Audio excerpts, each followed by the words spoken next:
Hello दोस्तों, स्वागत है आप सभी का हमारे चैनल पुष्पोम एजुकेशन में। दोस्तों, आज की कक्षा बहुत ही महत्वपूर्ण है क्योंकि आज की कक्षा में हम लोग जो 3-4 दिनों से वर्णमाला अध्याय को पढ़ रहे हैं, आज उसका हम प्रश्न और उत्तर देखेंगे जो कि परीक्षाओं में कैसे क्वेश्चन पूछता है। ये पैटर्न भी आप देख लेंगे कि परीक्षाओं में वर्णमाला से कैसे क्वेश्चन बनते हैं। ये भी चीज़ें आपको देखने को मिलेंगी। तो कक्षा शुरू करने से पहले आप सभी लोग क्या करें, वीडियो को लाइक करें, ज़्यादा से ज़्यादा शेयर करें, अपने व्हाट्सएप स्टेटस में लगाएं और इंस्टा पे फ्रेंड को शेयर करें, टेलीग्राम पे शेयर करें, ज़्यादा से ज़्यादा लोगों तक पहुंचाएं और हमारा सहयोग करें। और फिर हम लोग कक्षा शुरुआत करते हैं, उससे पहले आप सभी लोग वीडियो को एक बार शेयर कर दें। दोस्तों, आज हम देख लेंगे कि परीक्षाओं में प्रश्न कैसे बनते हैं वर्णमाला से। हालांकि हिंदी व्याकरण की शुरुआत वर्णमाला से ही होती है।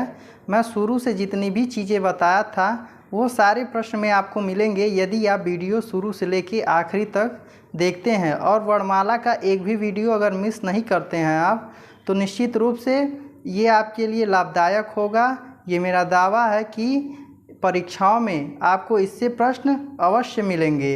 अभी आप जब इसका देखेंगे, जो मैं लिखा हूँ इस पर वर्णमाला प्रश्नोत्तर, यानी वर्णमाला से संबंधित ये सारे प्रश्न दिए गए हैं। हम लोग और भी सारे प्रश्नों को देखेंगे आज की कक्षा में।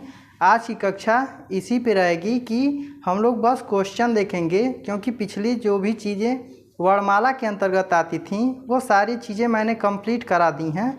यदि आप वीडियो को शुरू से लेकर देखते हैं और एक एक पार्ट जो स्वर का, व्यंजन का और उसके अंतर्गत जितने भी महत्वपूर्ण बिंदु आए हैं उन सभी चीज़ों को मैं बता दिया हूं।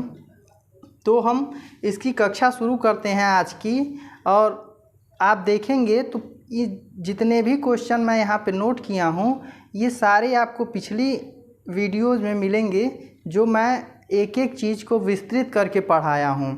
तो चलिए हम देखते हैं शुरुआत से। इसका पहला क्वेश्चन क्या है, लिखा है कि भाषा की सबसे छोटी इकाई है।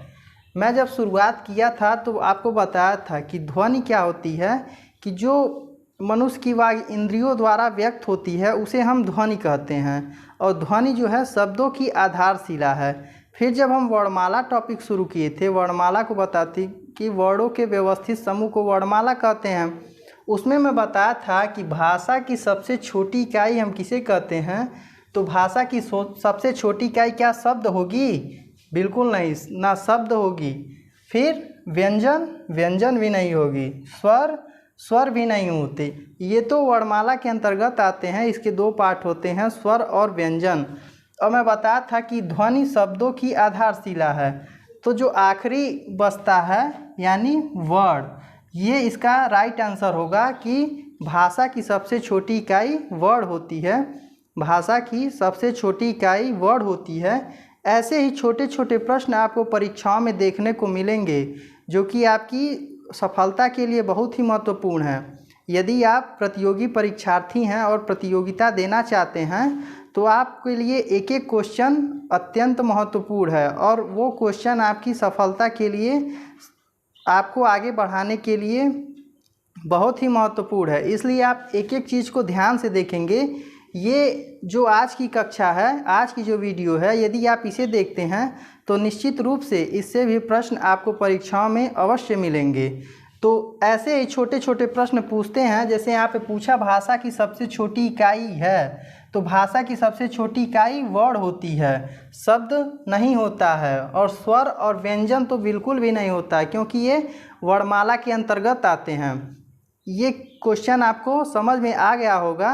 अब अगला क्वेश्चन हम देखते हैं कि निम्न में से कंठ ध्वनियाँ हैं।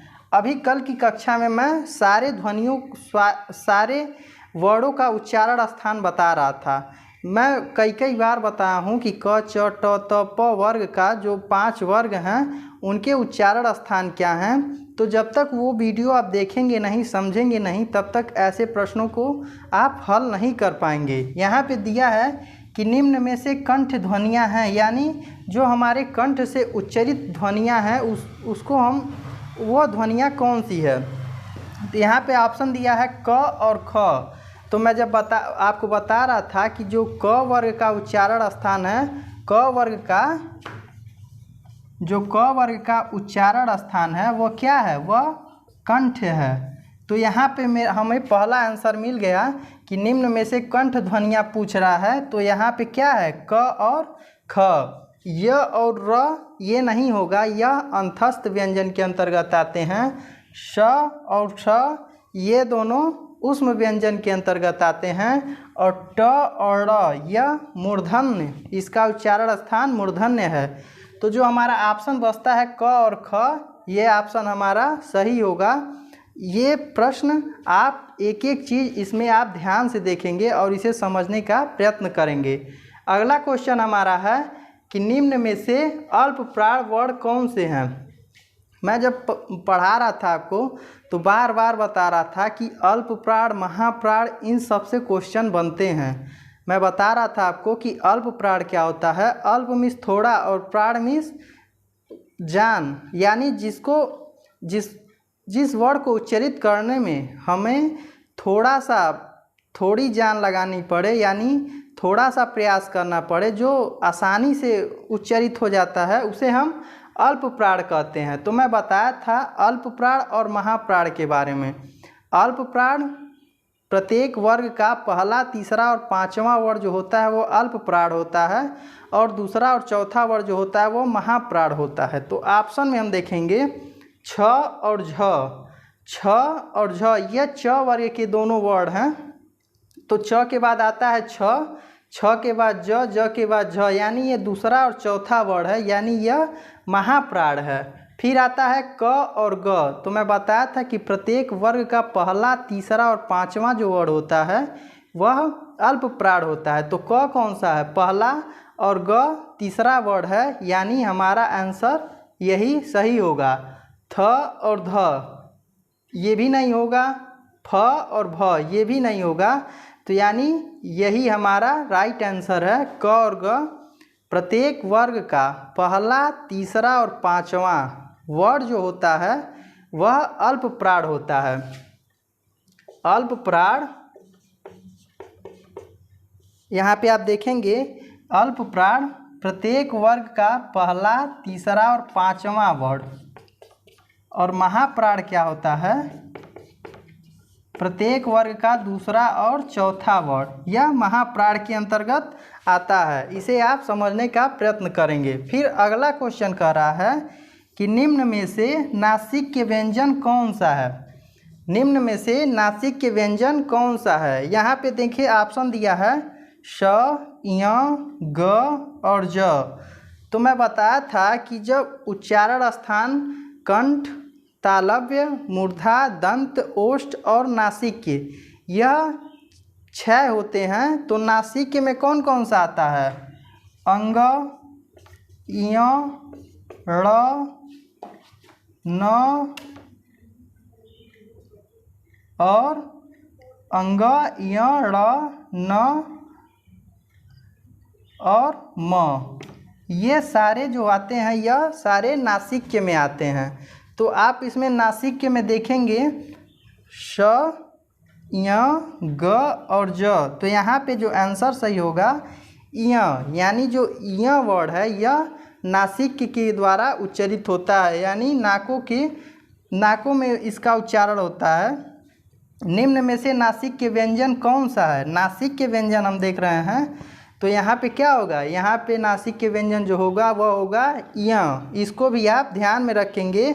और ये सारी चीज़ें अंग, य, ड़ और म, ये सारी चीज़ें इनका जो उच्चारण स्थान है वो क्या है, नासिक के है। ये भी चीज़ें आप ध्यान में रखेंगे। फिर अगला क्वेश्चन पे हम चलते हैं। और मुझे आशा है कि आपके लिए जो मैं बता रहा हूँ ये आपके काम अवश्य आएगा, और निश्चित रूप से आप इस वीडियो को ज़रूर देखेंगे, ज़्यादा से ज़्यादा मित्रों को अपने शेयर करेंगे और उन्हें भी हमारे चैनल के बारे में बताएंगे। फिर अगला क्वेश्चन हम देखते हैं कि हिंदी वर्णमाला में अयोगवाह वर्ण कौन से हैं।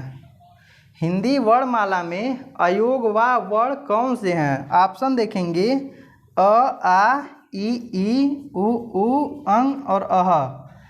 तो जब कक्षा शुरू किया था मैंने तो सामान्य परिचय के बाद जो स्वर बता रहे थे, तो स्वर मैं बताया था कि मूल रूप से स्वर 11 होते हैं। अंग और अह जो होता है वह अयोगवाह होता है। अयोगवाह का मतलब क्या होता है कि जो योग ना होने पर भी साथ रहे उसे हम अयोगवाह कहते हैं। तो अंग और अह ये हमारा ऑप्शन डी ऑप्शन सही हो जाएगा। यानी अयोगवाह वर्ण कौन से हैं? अंग और अह। आप एक एक चीज़ को ध्यान से देखने का प्रयत्न करेंगे और इसे समझने का भी प्रयत्न करेंगे। फिर अगला आता है श श ह। कौन से व्यंजन कहलाते हैं? यानी इसका भी मैं उच्चारण स्थान बताया था और इसको बताया था कि इसमें ये किसके अंतर्गत आते हैं। ऑप्शन है प्रकंपी, स्पर्शी, संघर्षी और स्पर्श संघर्षी। यानी श ह ये सारे किसके अंतर्गत आते हैं? ये सारे संघर्षी। इन्हें ऊष्म व्यंजन भी कहते हैं और संघर्षी व्यंजन भी कहते हैं। तो ऐसे क्वेश्चन जो होते हैं परीक्षाओं में पूछते हैं। देख रहे हैं आप कि क्वेश्चन तो छोटे हैं, यदि आप कॉन्सेप्ट आपका क्लियर नहीं रहेगा तो ये सारे क्वेश्चन आपके नुकसान कर देंगे। आपका 1 नंबर नुकसान होगा। यदि आप वर्णमाला के बारे में नहीं जानेंगे तो आपका परीक्षाओं में 1 से 2 नंबर निश्चित रूप से कट जाएगा। इसलिए आप इस वीडियो को शुरू से लेकर आखिरी तक देखें, बार बार देखें, क्योंकि एक कहावत है कि करत करत अभ्यास के जड़मत होत सुजान।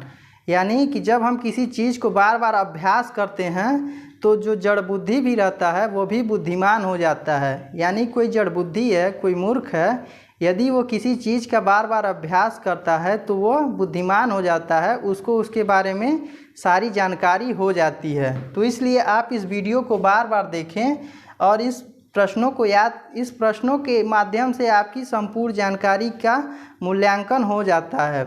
यानी ये प्रश्न ही आपके पूरे वर्णमाला के मूल्यांकन के बारे में बता देंगे कि आपने कितना पढ़ा है और कितना सीखा है। फिर हम इसके आगे और क्वेश्चन देखेंगे। आप इस चीज़ों को ध्यान से देखेंगे, फिर हम इसके आगे अगले क्वेश्चन को देखेंगे कि आगे क्या दिया है। हम देखेंगे कि अगला क्वेश्चन क्या दिया है। तो पूछ रहा है कि निम्न में से कौन सा घोष वर्ण है। अभी तक तो आप लोगों ने देखा कि अल्प प्राण और महाप्राण से ही क्वेश्चन पूछ रहे थे। अब पूछ दिया है कि कौन सा घोष वर्ण है। यानी घोष और अघोष, ये 2 चीज़ें मैं आपको बताया था कि अघोष कौन से वर्ण होते हैं और घोष कौन से वर्ण होते हैं। यानी इसमें जिससे मुख से ज़्यादा वायु निकलती है, यानी जिसमें हमारी स्वर तंत्रिका झंकृत हो जाती हैं, वह घोष वर्ण होते हैं।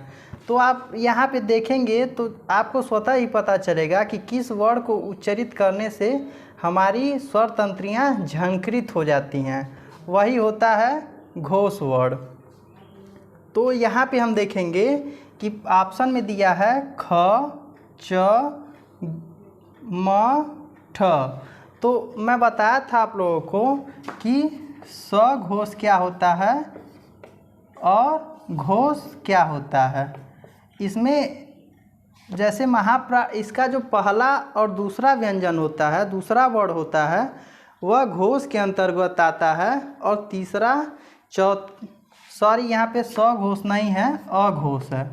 अघोष और घोष, इसका जो पहला और दूसरा व्यंजन होता है वह घोष के अंतर्गत आता है। और तीसरा, चौथा, पांचवा जो होता है वह अघोष के अंतर्गत आता है। तो ये सारी चीज़ें आपको याद रखनी पड़ेंगी, तभी आपके क्वेश्चन सही होंगे। तो इसमें कौन सा ऑप्शन सही होगा? ख, च, म, ठ। इसमें देखेंगे आप लोग तो मैं बताया हूँ कि जो पहला और दूसरा व्यंजन होता है वह क्या होता है? वह अघोष होता है। और तीसरा, चौथा, पांचवा जो होता है वह घोष होता है। इसको आप देखेंगे, पहला और दूसरा अघोष और तीसरा, चौथा, पांचवा जो होता है वह घोष होता है। तो इसको देखेंगे क और ख, यानी ये पहला व्यंजन इसका क होगा, दूसरा ख होगा, ये अघोष के अंतर्गत आएगा। च और छ ये भी नहीं होगा। फिर ट और ठ ये भी नहीं होगा। तो क्या होगा हमारा सही आंसर? म जो होगा यह घोष वर्ण है। म कौन सा वर्ण? त, थ, द, ध, न, प, फ, ब, भ, म, यानी इसमें आप देखेंगे प, फ, ब, भ, म। तो मैं बताया हूँ कि पहला और दूसरा वर्ण अघोष होता है, तीसरा और चौथा वर्ण घोष, तीसरा, चौथा और पांचवा। तो म कौन सा है? पांचवा वर्ण है, इसलिए ये क्या होगा? यह घोष होगा। हमारा सही आंसर म हो जाएगा। आगे पूछ रहा है कि हिंदी में मूलतः वर्णों की संख्या कितनी है? तो जब मैं शुरू किया था हिंदी व्याकरण तभी बताया था कि वर्णमाला में सभी कुल 52 वर्ण होते हैं, कुल 52 वर्ण होते हैं। तो इसका राइट आंसर क्या होगा? 52। ना 50 होता है, ना 51 होता है, ना 53 होता है। इसका सही आंसर है 52। यानी हिंदी में वर्णों की संख्या कुल 52 होती है। इसको भी आप ध्यान में रखेंगे और देखेंगे कि कितनी छोटी छोटी क्वेश्चन पूछ रहा है, कितनी छोटे छोटे क्वेश्चन पूछ रहा है आपसे। तो बस थोड़ा सा ध्यान देने की ज़रूरत है। यदि आप कहीं भी कंफ्यूज हो जाएंगे तो आपका क्वेश्चन गलत हो जाएगा। आपको कहीं कंफ्यूज नहीं होना है और एक एक चीज़ का समझ समझ के आंसर देना है। अगला क्वेश्चन कह रहा है कि छ ध्वनि किसके अंतर्गत आती है? ऑप्शन देखेंगे मूल स्वर, घोष वर्ण, संयुक्त वर्ण और तालव्य। तो मैं बताया था कि छ, त्र, ज्ञ और स्र। यहाँ पे देखेंगे छ, त्र, ज्ञ और स्र, ये सारे क्या हैं? ये सारे संयुक्त व्यंजन हैं। तो यहाँ पे क्वेश्चन पूछ रहा है कि छ ध्वनि किसके अंतर्गत आती है?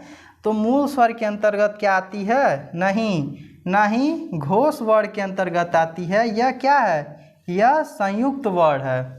छ जो है यह संयुक्त वर्ण है। फिर अगला पूछ रहा है अघोष वर्ण कौन सा है? अघोष वर्ण कौन सा है? मैं अभी बताया हूँ कि अघोष पहला और दूसरा व्यंजन क्या होता है?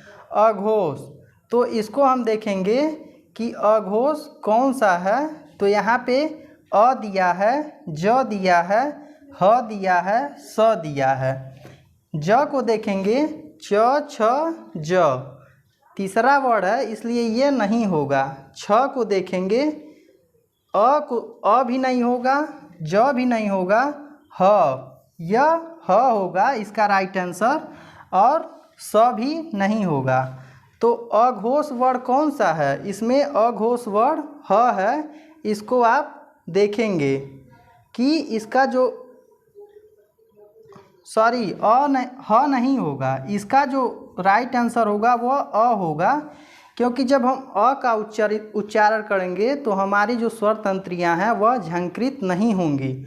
ह का जब हम उच्चारण करेंगे तो हमारी जो स्वर तंत्रियाँ होती हैं वह झंकृत होती हैं। तो घोष अघोष क्या होता है कि अघोष जिन वर्णों का उच्चारण करते समय हमारी स्वर तंत्रियाँ झंकृत न हो, उनमें कंपन न हो, तो वह होता है अघोष। और घोष क्या होता है कि जिन वर्णों को उच्चारित करते समय हमारी स्वर तंत्रियाँ झंकृत होती हैं वह होता है घोष। तो आप ज, ह, स ये तीनों वर्णों का जब उच्चारण आप करेंगे तो आपकी देखेंगे कि स्वतः महसूस करेंगे कि आपकी स्वर तंत्रियाँ झंकृत हो रही हैं। और जब अ का उच्चारण करेंगे तो इसमें क्या है? इसमें स्वर तंत्रियाँ झंकृत नहीं होती, इसलिए हमारा राइट आंसर क्या हो जाएगा? ए। फिर अगला क्वेश्चन हम देखेंगे कि कह रहा है घ का उच्चारण स्थान कौन सा है? घ का उच्चारण स्थान पूछ रहा है।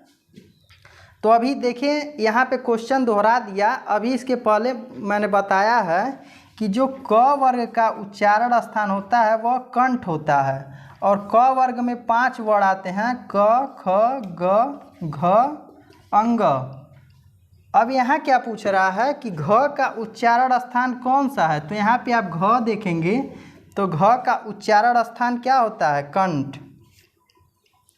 तो यहाँ पे आंसर क्या हो जाएगा, कंठ। ना कि मूर्धा होगा, ना तालु होगा, ना दंत होगा। हमारा राइट आंसर क्या है, कंठ। फिर आगे पूछ रहा है इनमें संयुक्त व्यंजन कौन सा है। यहाँ भी देखेंगे, अभी मैं यहाँ पे आपको बताया हूँ संयुक्त व्यंजन के बारे में। संयुक्त व्यंजन कौन से होते हैं, छ, त्र, ज्ञ, स्र। यहाँ पे पूछ रहा है कि इनमें संयुक्त व्यंजन कौन सा है। तो च नहीं है, क नहीं है, ज्ञ है और य नहीं है। तो यहाँ पे आप देखेंगे छ, त्र, ज्ञ, स्र। यहाँ पे दिया है ज्ञ, इसलिए हमारा राइट आंसर क्या हो जाएगा, ज्ञ। यानी संयुक्त व्यंजन छ, त्र, ज्ञ और स होता है। यहाँ पे ज्ञ है, इसलिए क्या हो जाएगा, यह संयुक्त व्यंजन हो जाएगा। आज की कक्षा में आप लोगों ने कुछ महत्वपूर्ण प्रश्नों को देखा। यह निश्चित रूप से ही आपके लिए लाभकारी हैं। आप इन प्रश्नों को देखेंगे और वीडियो को लाइक करेंगे, शेयर करेंगे, कमेंट करेंगे। फिर हम अगली कक्षा में मिलेंगे अगले टॉपिक के साथ। यहाँ पे वर्णमाला का अध्याय समाप्त होता है। अब हम अगले अध्याय को अगली कक्षा में देखेंगे। आज के लिए इतना ही, धन्यवाद।